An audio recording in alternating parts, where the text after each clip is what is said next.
you guys come from a wedding? She came from a wedding. Yeah, she just drove in. Thank you for being here. So what motivated you to create Rosa Rebellion? And can you just explain what it is to the audience? Sure. Yeah. First of all, thanks so much for having us. This is awesome, Yeah, especially on the day after International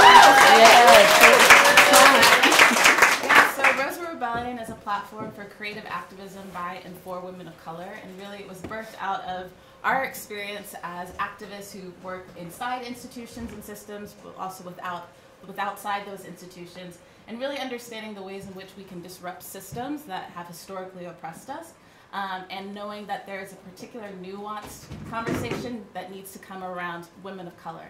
When we talk about sort of the feminist movement, when we think about women's rights, we like to think that it's cooperative and that we've built a coalition, but oftentimes women of color's voices have been siloed and marginalized, and that we have to be able to serve the duality that is both being oppressed within racism and oppressed within gender inequality. And so we really want to disrupt 3 areas. One is media. A few facts for you. Almost 85% of the op-eds in America are written by white males, which is highly problematic when we think about how stories are connected to policy. And so we want to elevate the voices of women of color to disrupt not only media but policy. We're launching next week at South by Southwest, which we're really excited about, with our first project, Rebel Unrest. Yeah, and thanks, y'all. So we wanted to also build something in the South. I know people argue that Texas is not the South. I disagree. Fight your mama.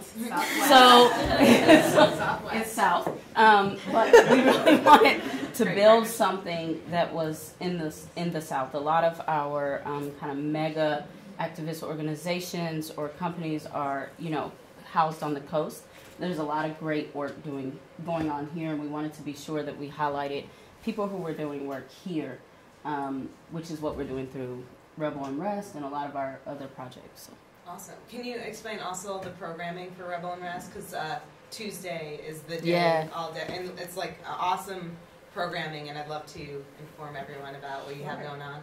Yeah, sure. So we will be at the Westin on Tuesday all day. We were really, really grateful to South by Southwest for giving us a spot. We will talk to them about why we like men. Why? I thought it was great. We'll see what we can do. I mean, it sounds great. 2 years in a row. So, what gives, guys? well, I know. Get together. No.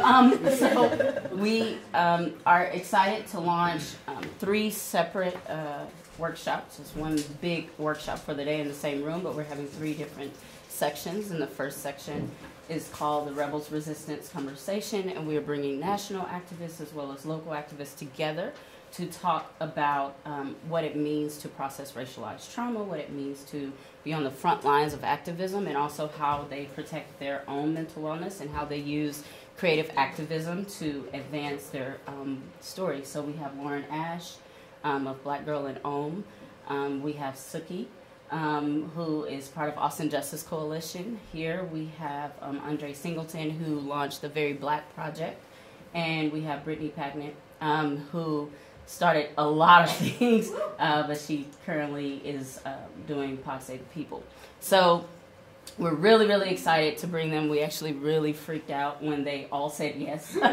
We were shocked. We were like, what? So that's the first workshop, and then the next one. And the second part of the day is really supposed to be interactive and hands-on. So we have 2 mental health professionals who focus on racialized trauma to give an experience to anyone who's in the room about how to, first of all, identify what racialized trauma is. A lot of us have experienced it our whole lives, but don't know how it's interacting with our daily sort of interactions.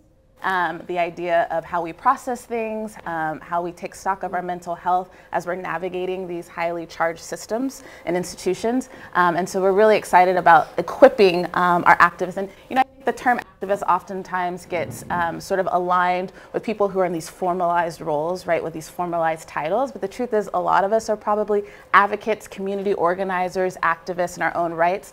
And a lot of times what happens is that we put our community first, which is admirable, but we fail to truly take stock of our own mental wellness. And the truth is, if we're not in sort of contributing to our own state of mind, physical, mental, and spiritual, then we don't have the sustainable power to impact our community. And so that's the gift that we want to give to the community. And then the last part of the day is our favorite part of the day. It's called the Rejuvenation Zone.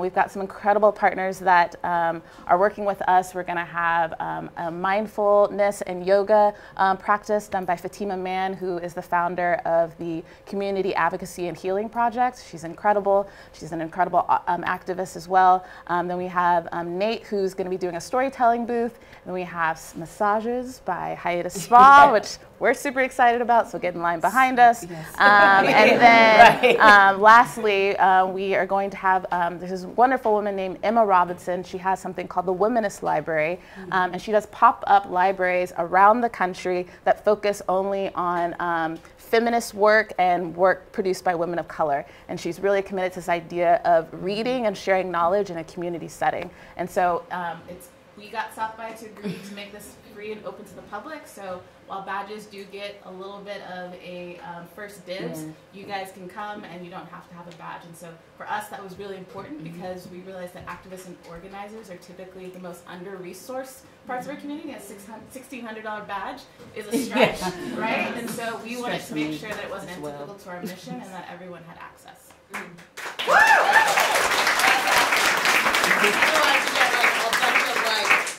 Guys named Dan. Right, they're like, like Brock and Sam, like this may not be for you. Brad can come, but no. So I actually ran into Fatima today, and she's I ran into her in like the most like glorious moments where like she's on the steps of the Capitol and she's just holding incense. Yeah,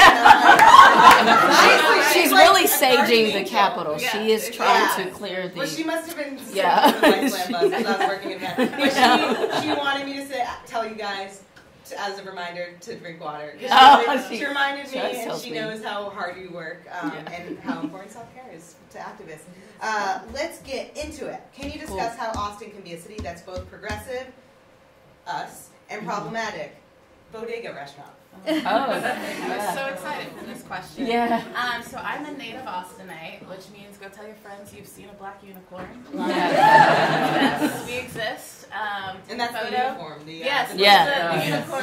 unicorn. So, growing up in Austin, it was really interesting. I went to school on the East Coast, and as soon as I would open my mouth, people say, "Where are you from?" I said, "Texas."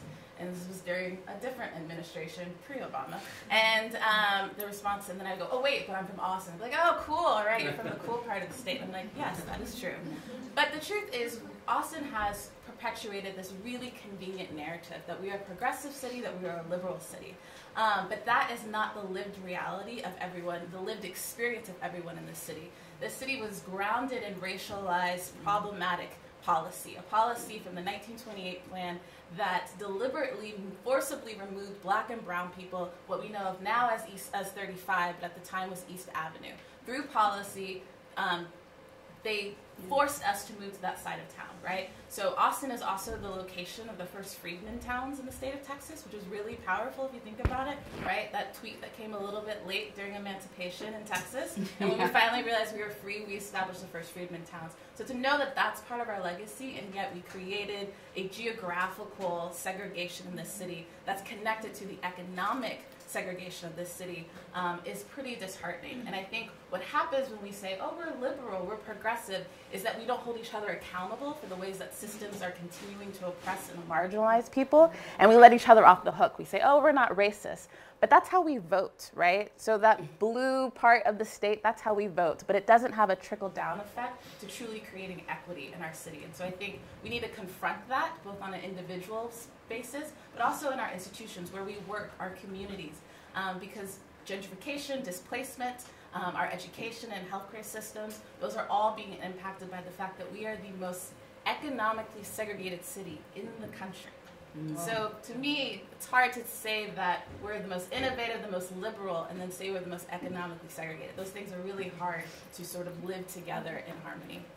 Yeah, and I've been in Austin about 14 years. Came for college, didn't leave. Added to the traffic. Sorry about that. Yeah, I'm just a regular horse. Yeah, I know. It's kind of sad. I don't know. So it's all right. I'm like a one-legged pony. Mule. I've been here too. Yeah, something like So it's I came to Austin for college and had interesting experiences at UT, being a PWI, that's predominantly white institution, coming from a predominantly black high school. This was really, really interesting, but I think that in Austin you don't see a lot of leadership that is of color that you see in other cities. There's like, in a lot of political positions and a lot of leadership positions, there's like one person, right? It's almost like, oh, y'all held us a spot, thank you. And that's problematic for a number of reasons. One, people haven't trained their muscle to actually follow leaders of color. So you have them electing maybe one or two, but then the next step is, will you let them lead? And will you trust their leadership the same way you will anyone else? And we see that time and time again, they're questioned at a different rate, they're nitpicked at a different rate, and it's very, very hard when they're in the position to surround themselves with a community that will empower them and allow them to actually lead. So that's one thing. The other thing is that as Austin grows, I don't think that people are learning the real history of Austin, and I think that that's something that every individual needs to do the hard work of learning the history, who were your pioneers in this city, who've paved the way. You know, people are going to the east side and buying houses, that's great. You know, they're buying because they like the bungalows or they want to walk in Mueller or whatever. But what's the history of the soil that you are on? And who are the people who toiled and paved the way? Because in a lot of ways, you had a black community that was displaced from Clarksville because, and you can literally look this up, the land was valuable. So they displaced them by cutting off their water and their sewage and moving their schools to the east side so that they would have to move. Well, now on the east side, what you have is those same people who went through that trauma and that pain being re-traumatized and pushed out again. And so I think just on an individual level, each person owns the responsibility of honoring the spaces that they occupy and learning the history of those spaces. That's amazing. So when you go home, having engaging conversations. Move in silently in your head. Talk to them. Who are strong female leaders in your own lives? Oh, man. There's so many, right? Yeah. We were thinking about this question pretty hard, but I'll actually answer it in this way. So I would say my grandmother. Both my grandmothers are great. So this is being recorded. Yeah. We have your other grandmother. And then, yes. That actually would not surprise me. It would not. Hey, I got faces on cookies. Y'all have to learn about her grandmother. Her grandmother planned Christmas in a way that, it's I've just never seen. So I'm going to talk about my maternal grandmother, who has dedicated her life to recalibrating the way that education works, particularly for communities of color, mostly in California, but around the country. And, you know, when we think about things that people say and how they impact us, granted, my parents, my grandmother have said a lot of things, but I think it's really been sort of just through the demonstration of how they live their life. I've always been really inspired by what I've come to call my grandmother living an integrated life, meaning that I couldn't see any clear demarcation between her vocation, the work that she did 9 to 5, her innate passions, the way that she raised 5 children, her commitment and to her faith. And to me, that was such an incredible way to set a precedent for her grandchildren, which is that everything that you are, every skill that you have, every talent you've acquired, all the business acumen that you got through school, all those things can be leveraged to pursue your purpose. And when you're pursuing and walking in your purpose, those days that you're a little bit tired, a little weary, right? Those days that are frustrating, they don't seem as frustrating, as tiring, because you're walking in your purpose and your passions are used to inform that. And so I've just been really grateful throughout my adulthood. And my grandmother literally sends the most incredible text messages. If you follow me on Instagram, I post them all the time. I've had people literally ask if they could sign up to be a part of her text message service. And then if she's taking applications to adopt full-grown adult grandchildren. And Virginia is fine picking out her grandmother. I've already informed her that this is happening. I think this is a great retirement plan for her. She's like, she just sits there and writes text messages to people, very encouraging. Her last text message, she just literally was like, she sent it to all of her grandchildren. She said, I just want to let you know that I'm praying for you and that I believe that you guys can change the world. And so I truly believe that because my grandmother believes that. That's awesome. Yeah, I would have to say Oh man, I have a lot of great women in my life, including this one, and but I'm gonna go with the natural cliche answer and say my mother. My mother is really tiny, but fierce and amazing, and she's the first person who taught me to be generous, and I saw her just, really run herself into the ground on behalf of her family.